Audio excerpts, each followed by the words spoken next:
We're going to talk about how to create play skills from self-stimulatory behaviors.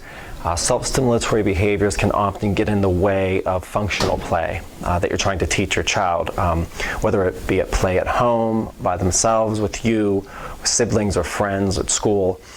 These are behaviors that we would call interfering behaviors, meaning that they interfere with the child's hidden potential. And so we want to be able to use those self-stimulatory behaviors and redirect them and create functional play out of those. So you might be asking yourself, what is self-stimulatory behavior? It's basically a term that we use to talk about repetitive body movements or repetitive movements with objects.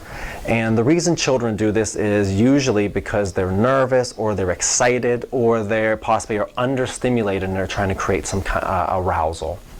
All people have self-stimulatory behaviors. Adults, we may pick our fingernails, we might tap a pencil, we may have like a nervous tic that we may use.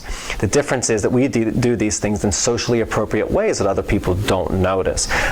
Be it right or wrong, that is the way it is. So we want to teach children on the spectrum, our children, that they can have their self-stimulatory behaviors and it's okay, but we want to replace them with something a little more functional. The goal is to make these behaviors socially appropriate, to look in such a way that others don't notice it. And what that does is it reduces the nervousness and anxiety that the child feels when all eyes are on him or her.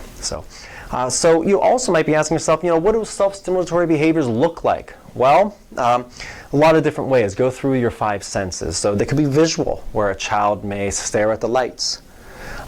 They could be visual, where a child might even flap their hands or flick their fingers in front of their face.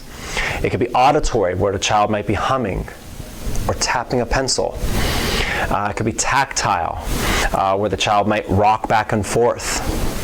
It could be taste, where they're putting things into their mouths, or they're licking objects, or even olfactory, where they're smelling objects that they shouldn't be smelling, clothes or their skin.